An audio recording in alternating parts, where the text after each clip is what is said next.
Whoop.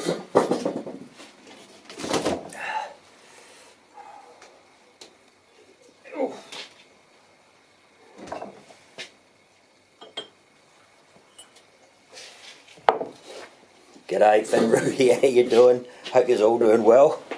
Yeah, so welcome along to Homebrew Wednesday number 11.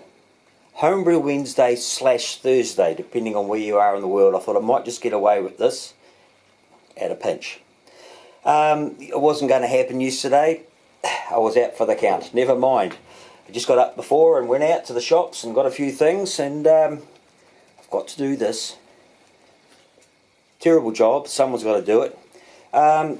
This coffee dark mild, it was sent to me by Tubedinoz, coming in at 3.4%. Did a little bit of research. I watched his tasting video on it a bit earlier, and quite a few interesting points in that. I had a look. It's very got a beautiful. You won't be able to see that. Take my word for it. It's clear. It's really clear. Beautiful colour. It's got that kind of that red tinged. That kind of nice. That kind of nice colour. So first of all, I'm going to run through the malts. It's an interesting recipe. Now bear in mind here that Dino did a third batch, I think it was. So I think he would have been doing about 3 8 4. So probably a 7 and a bit litre batch. Does it say on here? He said that he did a bit of research before. Yeah, so it's a small batch. I'm pretty sure he said it was a third of his batch. So what he's got, this is his Coffee Dark Mild 3.4% recipe number 6. So 69% ale malt, 10% dark crystal, 7% biscuit malt, nice, 7% Big O malted oats. I like that he's put some oats in this. This is the dark mild. He's put freshly ground coffee at 10 minutes. So looking at what he did, so he cooled it down. He cooled his work down when it got down to about 80 degrees. Hop down, buddy. When he got down to about 80 degrees, he put his coffee grounds and his coffees in then, and it's freshly ground coffee. So for 10 minutes. Fuggles at 10 minutes as well. So have I got that wrong? I was sure he put it in after he turned it down at 80 degrees. Okay, so that's what I remember him saying. On the YouTube video. US 05 yeast, nice.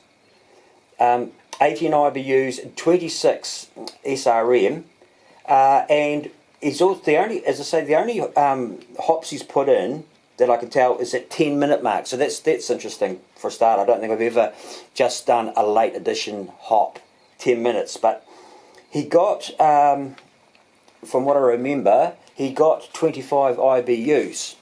Hop down, mate. Good boy. 25 IBUs. So he also, another interesting fact about this, not only he did a 30-minute boil. 30-minute boil. So that's interesting in itself. Go.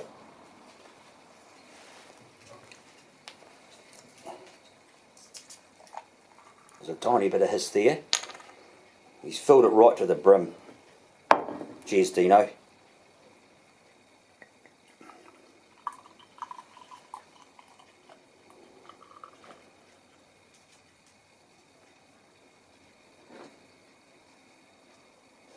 Perfect. Looks spectacular.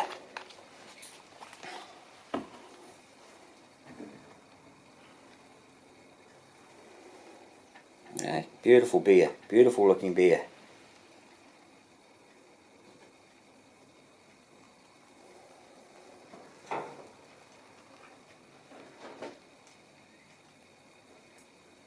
Okay, so I can smell roastiness in there. Can I smell the coffee? Yes. So I can get, I'm getting the subtle aromas of coffee and chocolate, just the subtle. So cheers.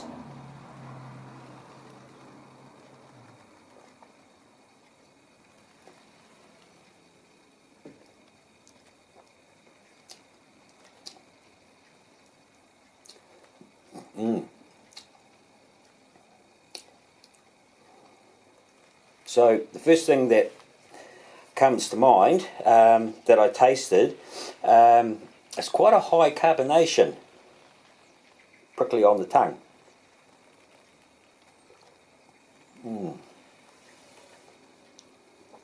It's very nice.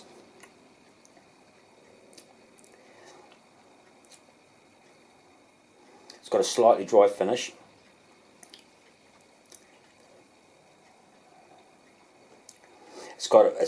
It's interesting, isn't it? It's got a bit of bitterness there. Now, is that coming from the coffee?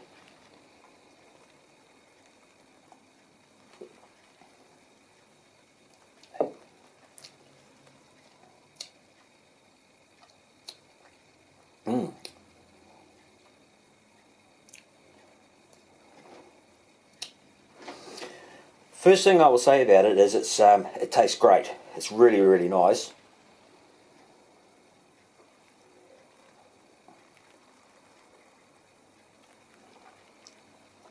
It's got plenty of flavour in it. I'm just trying to nail down the flavours for you. Sorry, I'm humming and hay. I'm just trying to give it some real thought here. It's got a really nice bitterness about it. Around the tongue, it's quite bitter. Not overly bitter.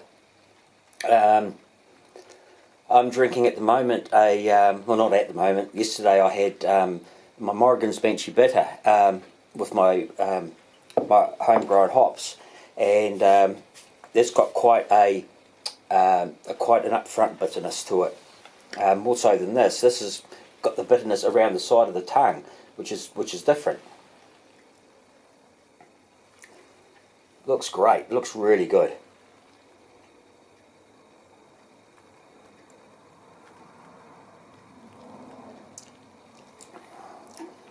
I really like that. The more I drink it, the more I like it. Just trying to pin down the flavours for you so that I can... Now, I'm actually trying to... I can be a bit of a bugger. I'm trying to look for some DMS. I don't think I can find it. Okay, so those that don't know, DMS is it's an amino acid compound that is present in a lot of malts, and to cut a long story short about it, can get, with a real vigorous boil with the lid off, you can get rid of the DMS in it. If you're using a lager yeast, then it has higher. It can create more DMS, and also a warm ferment. And a good warm ferment, plenty of yeast, and that will also drive the DMS out.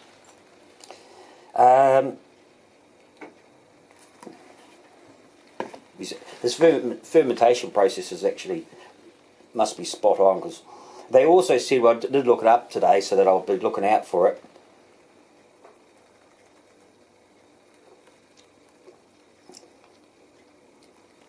It's really good.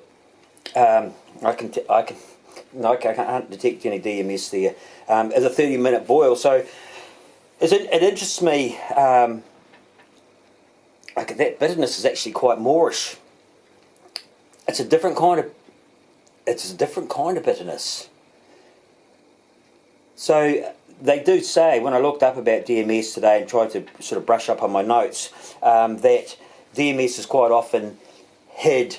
There's always a little bit of DMS to certain degrees in most beer. You try and get rid of as much of it as you can. A little bit is acceptable in some styles.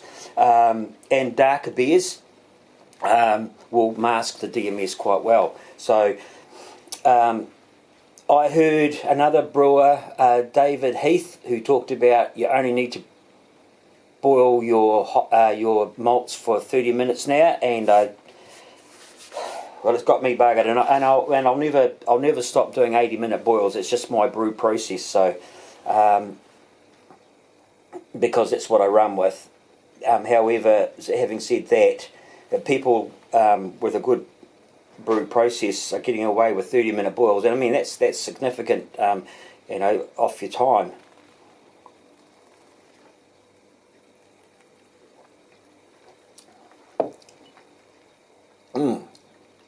Also, very interesting about this is he really pushed his mash temperature between 70 and 72 degrees Celsius. So that's like, well, 70 would be the top of the sort of, as far as you can push it, and he's pushed it into 72 degrees. So he's left along a lot more unfermentable sugars in the conversion, which results in a lower alcohol beer and more body, because those residual sugars are left behind and not fermented out. So you've got, I think he called it, it reminded of something you might call a session stout.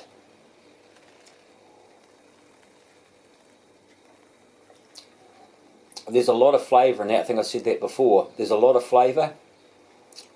I think the actual use of coffee is really good. You know, when you have your morning coffee and sometimes you have it black, it's got that kind of that bitterness. I think that's what I'm picking up. I don't think I'm picking up hop bitterness. I don't actually really understand what's going on there. Obviously, he's put his hops in, have made 25 IBUs, and there's bitterness. 18 IBUs. Sorry, my mistake. 18 IBUs. So this, yeah, it's significantly bitter for 18 IBUs. So that must be coming from the coffee.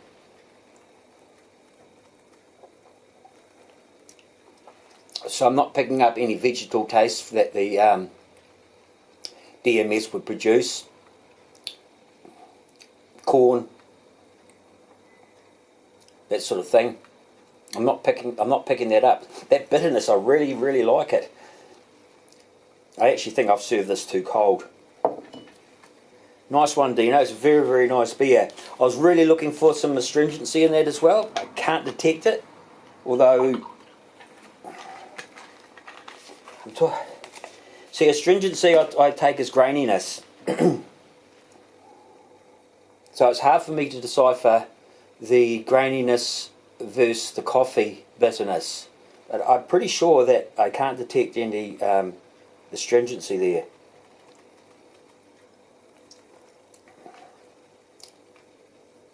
I like it. I like it. Next time do a bigger batch. It's got plenty of body there. There is another. I will say that there is another method for leaving some of the residual sugar behind, and that is to use a yeast strain by Mangrove Jacks called M15 that tends to only ferment down to 1020. So that's interesting as well. So that's all. This was going to be short, but it's really stumped me, this beer. It's very, very nice. It's very Moorish.